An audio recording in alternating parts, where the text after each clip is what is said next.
Hey y'all, don't mind me. I just want to vent for a second. So my feelings are a little hurt. Okay, so I have this friend and he is like 76. And I've talked about him in one of the other videos about being thankful. But he's 76. He's a disabled veteran. He had a major stroke back in 2021. So he's wheelchair bound. He can feel to the touch, but his entire right side, due to the stroke, is not necessarily paralyzed because he can feel to the touch. He just cannot move his entire right side, so he's flaccid. He basically can only like feed himself. He wears adult diapers. He has to be taken care of full time. So, he stays at a facility, and they called me and told me that he's aggravated, he's agitated. And 2 days ago I came up and spent a few hours with him just to kind of see what was going on. Brought him some food, and he loves Italian food. So 2 days ago I brought him some food, and so I said, okay, had to drop my daughter off. And I said, okay, I'll grab some food, looking like a mess, and I'll just come up and spend some time with him. Went to an Italian restaurant, got him some spaghetti with meatballs and garlic bread and sweet tea, and he loves it because they said he didn't eat his breakfast, and he's agitated, and he's not allowing them to give him medication. So I get there, super excited to see him. He's like, oh, now, mind you, he had a major stroke. Super smart guy before the stroke. He does understand, but he cannot articulate. So he cannot tell me how he's feeling sometimes. It's interesting, and I know God is healing him because sometimes he has a perfect sentence, but a lot of the time it's like jibber jabber, but he's really trying. And so I brought him the spaghetti. He was like, oh, because he loves to eat. And so I chop it up real good. I'm feeding him. He's eating the spaghetti, he's eating the bread, he's drinking the juice. And the nurse is like, I'm so glad you're here. Let's see if we can give him this medication. And I'm like, hey, so let's try to take this medication. And he agreed to do it. He agreed to take the medication. And then the nurse said, well, we'll come back to give him the other medication. And I'm like, okay. So he ate. I said, can I comb your hair? And he's like, I don't know, but okay. So I combed his hair for him, wiped his mouth off from eating the spaghetti, walked him around a little bit. I know it was his bedtime, but because he was agitated and hungry, I was like, okay, let's just drive around. You know how you do babies, you drive them around a little bit so they can get sleepy. But he was super agitated. So I'm really trying to figure out what's going on. It's almost like maybe somebody at the facility he's irritated with, because when he sees them, he just kind of changes. So that got to figure things out. And it kind of hurt my heart a little bit because normally before I leave, like I'll say, you want to pray? And he says, okay. So I'll hold his hand, we'll pray. And then I always say, I love you. And he says, I love you too. But today he was so agitated. And then when he's starting to get short with me, I know something is seriously going on because he doesn't treat me like that. And he was agitated. And in everything I would ask, it was like, no, no. And I'm like, oh. And so I was like, I don't want you to be angry. Try to use your words and tell me what's going on. But in his anger, he doesn't even want to talk, yeah. So my feelings were a little hurt, and I completely understand because something is frustrating him, or someone is frustrating him. Even though he was full as a tick, he seemed happy, but then all of a sudden he got into this mode, you know. And I was like,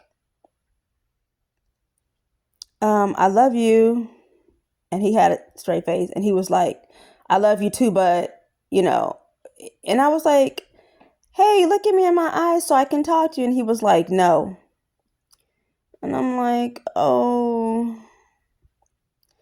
And I was like, do you want to pray? And he immediately said no. And we've been doing this for years, and he'll allow me to pray, you know, for him. But today he said no.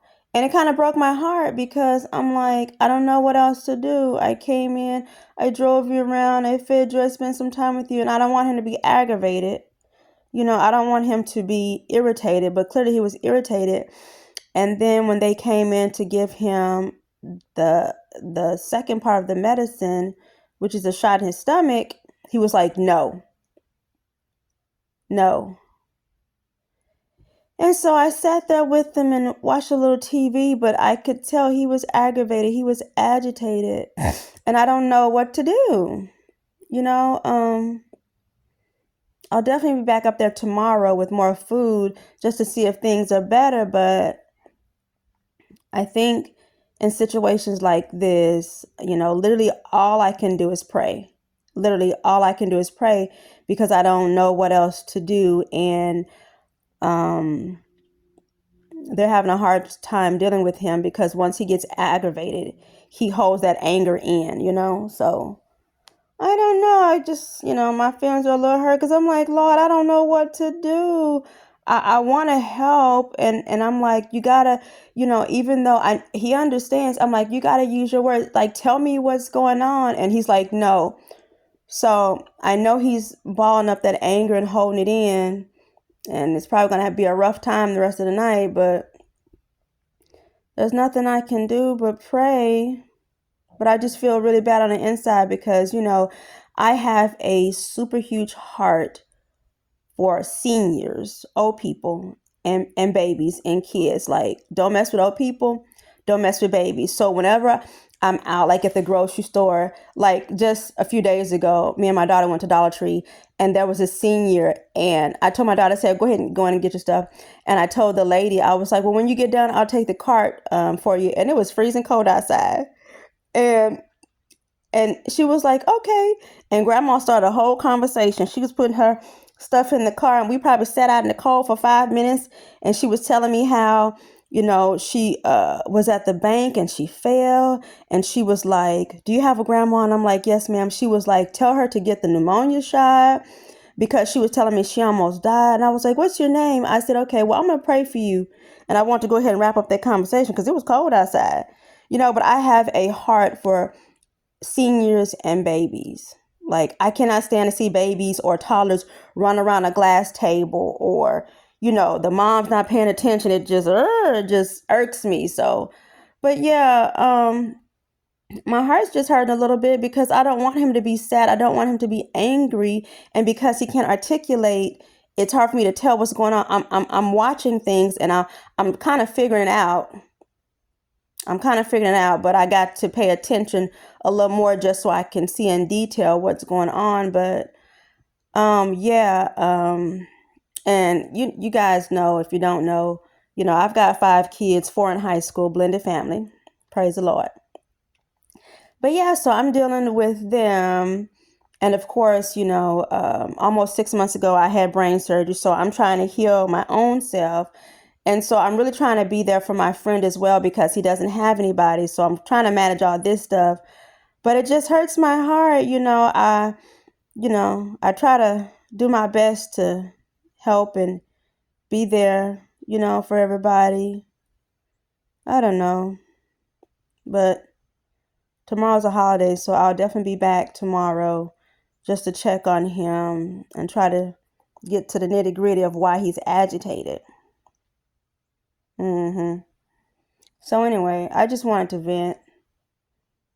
And but, you know, like I said in one of the other videos, we definitely have to be thankful, because like I said, he's wheelchair bound, cannot move his entire right side.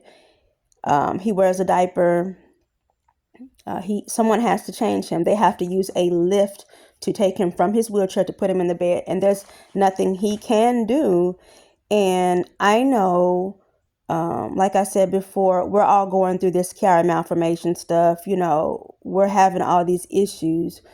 But like I said in one of the other videos, you know, there's always someone who's in a worse situation than what we are. Just when we think, you know, it's bad, you can look around and see that someone's, you know, in a worse position than you know, because although, you know, we've got this stuff going on, it could be worse, you know.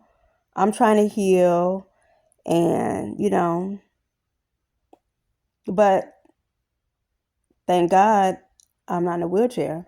And that's why I'm thankful for the surgery, because I could literally be in his position, and I can't take care of him in a wheelchair and look out after him and go to his appointments if I'm in a wheelchair. So I'm thankful I got the surgery. But it could be worse. You know, we have to definitely count our blessings, because there are people who are in worse situations than what we are.